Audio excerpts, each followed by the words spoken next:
در حقیقت یہ ایک بہت بڑی اللہ تعالیٰ کی نعمت ہے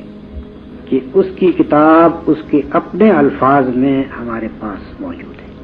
دنیا کی دوسری قوموں کے پاس بھی اللہ تعالیٰ کی کتابیں آئیں، اللہ تعالیٰ کے رسول آئے.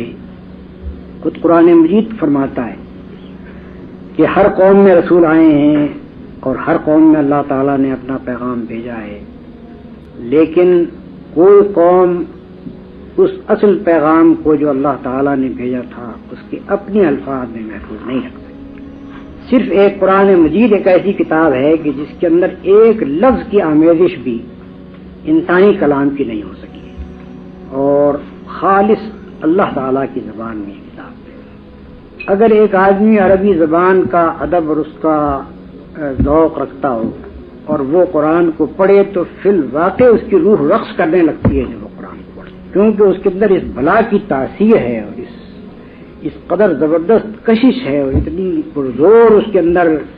اسپرٹ بھری ہوئی ہے کہ آدمی کے لیے بعض اوقات ضبط کرنا مشکل ہو جاتا ہے، یا تو وہ رو پڑے اور یا وہ سٹ ہو. اب جن قوموں کے پاس خدا کا کلام محفوظ نہیں ہے اور صرف ان کے ترجمے محفوظ ہیں، وہ حقیقت میں ایک بہت بڑی نعمت سے محروم ہے. اور جس قوم کے پاس خدا کا کلام موجود ہے اور اپنی اصلی شکل میں موجود ہے، اصل الفاظ میں موجود ہے اور اسی ترتیب کے ساتھ موجود ہے جس ترتیب کے ساتھ اللہ تعالیٰ نے اپنے نبی کے ذریعے سے اس کو مرتب کروایا تھا، اس سے زیادہ بدقسمت پھر کوئی قوم نہیں ہے جو اس کتاب سے فائدہ نہیں اٹھاتی، خود اس کتاب سے کوئی سبق نہیں لیتی اور دنیا تک اس کتاب کے نور کو پہنچانے کی کوشش نہیں کرتی. جتنے بدقسمت وہ لوگ ہیں جنہوں نے اصل کتاب الہی کو کھو دیا اور صرف ترجمے ان کے پاس رہ گئے، اس سے زیادہ بدقسمت وہ لوگ ہیں جن کے پاس اصل کتاب موجود ہے، وہ اس سے استفادہ نہیں کرتے اور نہ دنیا تک اس کے نور کو پہنچاتے. میں عربی داں ہونا کوئی معنی نہیں رکھتا. عربی داں عیسائیوں میں بہت سے بھی ملتے ہیں، بڑے بڑے ادیب ہیں، مسلم ادیب ہیں عربی زبان. خود مسلمانوں میں بکثرت ایسے ادیب ہیں کہ جن کے متعلق میں جانتا ہوں کہ انہوں نے قرآن مجید آج تک نہیں پڑھا ہے، حالانکہ عربی زبان کیا ہے. جن کی مادری زبان عربی ہے ان کو معلوم ہوتا ہے کہ انہوں نے قرآن مجید نہیں پڑھا ہے. اس سے زیادہ بدقسمتی اور کیا ہو سکتا. ہمارا جو کام ہے وہ یہ ہے کہ خود اس کتاب کو سمجھیں، اس کتاب سے اپنی زندگی پر اس کا اثر پوری طرح سے قبول کریں، اس کتاب کے مطابق اپنی زندگی کو اٹھا لیں، اس کی روح کو اور اس کی اسپرٹ کو اپنے اندر جذب کریں اور اس کے بعد ساری دنیا تک اس کو پہنچائیں. یہ ہماری ریسپانسبلٹی ہے، ہماری ذمہ داری ہے. جب ہم مغربی دنیا میں جاتے ہیں تو وہاں معلوم ہوتا ہے کہ لوگ صرف اس وجہ سے بہک رہے ہیں کہ ان کو حقیقی روشنی نہیں مل رہی. کوئی ہپی بن رہا ہے کس وجہ سے؟ صرف اس لیے کہ جو زندگی اس کی ہے اس سے وہ مطمئن نہیں. کوئی بدھزم کی طرف جا رہا ہے، کوئی ہندوازم کی طرف چلا جا رہا ہے، کوئی سکھ بن رہا ہے. اس طرح سے مختلف قسم کے عجیب و غریب تجربات لوگ کر رہے ہیں صرف اس وجہ سے کہ ان کو اصل روشنی ان کے پاس نہیں پہنچی. اگر ہمارے خود پاکستان میں ہم ایسے چند آدمی بھی پائیں کہ جو قرآن مجید کو کم از کم انگریزی زبانی میں اس کی اصل روح کو پیش کریں لوگوں کے سامنے،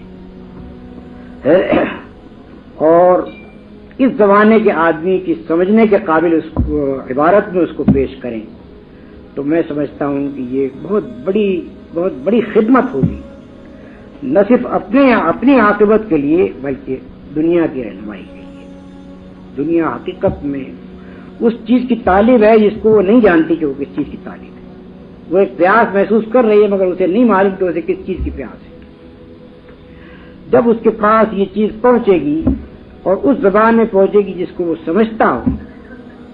تب اس کو معلوم ہوگا کہ ہاں یہ وہ چیز تھی جس کا میں پیاسا تھا، اور اس سے وہ سیراب.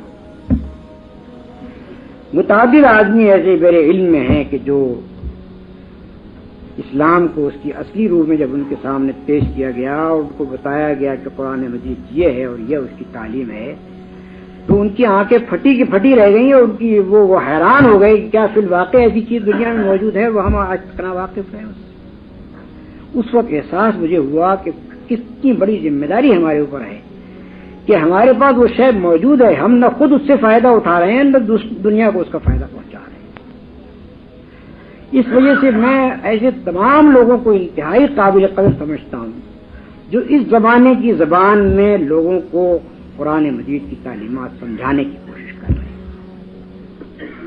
اور میں چاہتا ہوں کہ اس ملک میں جتنے لوگوں کو بھی اللہ تعالیٰ نے یہ قابلیت عطا فرمائی ہے کہ وہ بیرونی زبانوں میں، انگریزی میں یا فرینچ میں یا اور دوسری زبانوں میں، جن لوگوں کو بھی اللہ تعالیٰ نے